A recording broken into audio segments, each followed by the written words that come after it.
అమ్మ బాబోయ్ అక్క మమ్మల్ని వదిలిపెట్టవా ఈ పెళ్లి సిరీస్తో? ఎవరేమనుకున్నా గానీ మొదలు పెట్టిందైతే ఫినిష్ చేసేయాలి కదా. కొంతమంది వెయిట్ చేస్తూ ఉంటారు. ఇంకా అలా వెల్కమ్ బ్యాక్ టు పెళ్లి సిరీస్లో ఎపిసోడ్ 13 మాట. ఇది అయితే నా ఫ్యామిలీ మెంబర్స్ని ఇంకొంతమందిని అయితే పరిచయం చేసేసుకుందాము. ఇదైతే మ్యారేజ్ అయిన నెక్స్ట్ డే మాట. వదిన వాళ్ళు అయితే అన్నవరం వెళ్ళారు నోచుకోవడానికి. ఇంకా అక్కడి నుంచి అయితే వచ్చేసేటప్పుడు వెల్కమ్ అయితే చెప్పేస్తున్నారు. అక్కడ ముగ్గుతో కుస్తీ పట్టేది మా ఇంకో తోటకోళ్ళమాట. మా బలగం అయితే అంతా ఇంత కాదు. ఇంకా అలా ఒక్కొక్కరు అయితే రెడీగా ఉన్నారు. తినేమో మా చిన్నమ్మ ఇడ్లీలు వేయడానికి అయితే వెళ్ళిపోతుందన్నమాట. పెళ్లి కూతురికి నోసుకుని వస్తారు కదా. అలా అందరూ వెయిటింగ్ మాట. తినొచ్చేసి ఇంకో తోటకోడలు వాళ్ళ వీలైనంత కవర్ చేసేద్దామని అందరినీ పరిచయం చేసేస్తున్నాను. వీడైతే వాళ్ళ అబ్బాయి, ఇంకా ఈవిడొచ్చేసి అత్తయ్య గారు అవుతారన్నమాట. అదే వదిన వాళ్ళ అమ్మగారు. ఇంకా తనైతే మీకు ముందు వీడియోస్లో చూస్తుంటారు కదా మా అత్త. ఈవిడేమో మా పెదబాప్ప డాడీ వాళ్ళ అక్క. ఈ చిట్టి తల్లిలు ఇద్దరు అయితే మా కో సిస్టర్స్ వాళ్ళ పిల్లలమాట.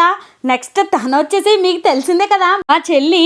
పెళ్లి కూతురికి వెల్కమ్ ఎలా చెప్పేసామో రేపొద్దున వీడియోస్లో చూసేద్దాము. అంతవరకు నచ్చితే లైక్ చేసేసి భాబీ గారు అమ్మాయి ఛానల్ని సబ్స్క్రైబ్ చేసేసుకోండి.